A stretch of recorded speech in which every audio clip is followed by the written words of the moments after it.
எதில் வேணாலும் பொய் சொல்லுங்கள், ஆன்மீகத்தில் மட்டும் தயவு செய்து பொய்யே சொல்லாதீர்கள்.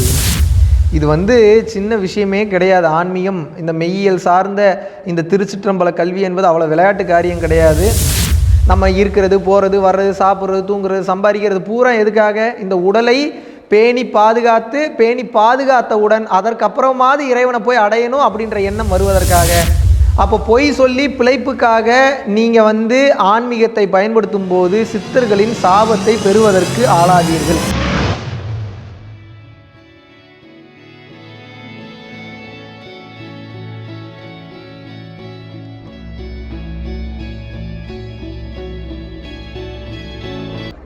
ஏன் பரம்பொருள் குருவியே சரணம். உங்களோட வீடியோ எல்லாத்தையுமே பார்த்து கொண்டே இருக்கிறேன். அதில் நீங்கள் அந்த ராகு கேது பற்றி சொல்லலை. உங்கள்கிட்ட இருந்து எனக்கு மிகப்பெரிய ஒரு பவர், ஒரு எனர்ஜி வந்துக்கிட்டே இருக்குது. இறையொருள் உங்களை பார்த்தாலே எனக்கு அந்த அளவுக்கு என்னுடைய துருவ மரத்திலும் ஜோதி அவ்வளோ தூரத்துக்கு அப்படி துடிப்புனா அவ்வளோ பெரிய துடிப்பு, அவ்வளோ பெரிய வைப்ரேஷன் எனக்கு கிடச்சிக்கிட்டே இருக்குது.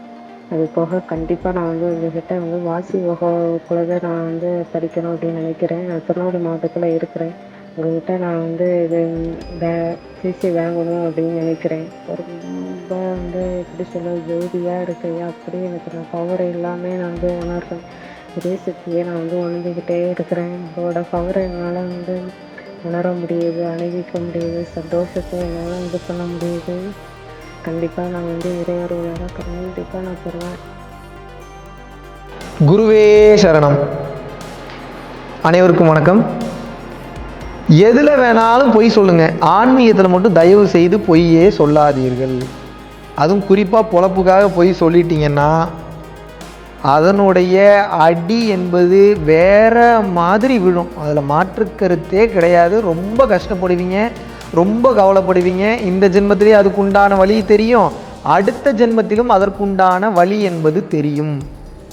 எத்தனையோ பேர் இன்றைக்கி பார்த்தீங்கன்னா ஆன்மீகத்தில் பொய்யை சொல்லி என்னால் அதை பண்ண முடியும், என்னால் இதை பண்ண முடியும், உனக்கு இது சரி பண்ணி தரவா, உனக்கு நான் அதை சரி பண்ணி தரவா, என்கிட்ட அந்த சக்தி வந்துருச்சு, இந்த சக்தி வந்துருச்சு, என்னால் இப்படி கொண்டு போக முடியும், அப்படி கொண்டு போக முடியும்னு சொல்லி ஒருத்தங்களை நம்பி உடல் அளவுலையும் பொருளாதார ரீதியாகவும் மிகுந்த அளவில் சேதப்படுத்தி, நஷ்டப்படுத்தி, காயப்படுத்தி அதற்குண்டான கர்ம வினைகளை அனுபவித்து இன்று அவர்கள் அடைந்த ஆற்றல் மொத்தத்தையும் இழந்து, ஆற்றல் மட்டும் இழந்தது இல்லாமல் இன்றைக்கு வாழ்வையும் இழந்து, உயிரையும் இழந்து அடுத்த ஜென்மத்தில் இன்னும் கேவலமான நிலைக்கு போய் விடுகிறார்கள். நீங்கள் கேட்கலாம், அவ்வளோ பெரிய தெளிவு பெற்றவங்க, அவ்வளோ பெரிய ஆற்றல் பெற்றவங்க எப்படிங்க தப்பான வழியில் போகிறாங்கன்னு. இது சின்ன விஷயமே கிடையாது. ஆன்மீகம், இந்த மெய்யியல் சார்ந்த இந்த திருச்சிற்றம்பல கல்வி என்பது அவ்வளோ விளையாட்டு காரியம் கிடையாது.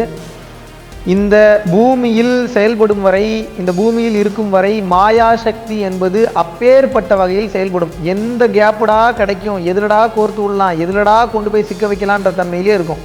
அப்போது அதுக்கு நம்ம வழி கொடுத்துட்டோம் அப்படின்னா மிக மிக மிக மிக உயர்ந்த லெவலில், மிக மிக மிக மிக உயர்ந்த லெவலில் உங்களுக்கு நிச்சயமாக காயம் என்பது ஏற்படும்.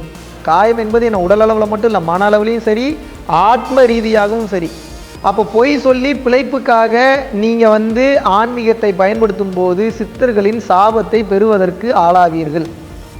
மெயினாக யாரோ ஒரு குருமார பேரை சொல்லி அந்த குரு தான் உங்களை வழி நடத்துகிறாரு அப்படி இப்படின்னு சொல்லி பிழைப்புக்காக ஆன்மீகத்தை அசிங்கப்படுத்தி, கொச்சைப்படுத்தி தவறான பாதையில் செல்லும் போது உங்களுக்கு விழுகிற அடிக்கு கொஞ்சம் நஞ்சு இவ்வளோ தான் அளவுன்றதே கிடையாது, வேறு மாதிரி விழும்.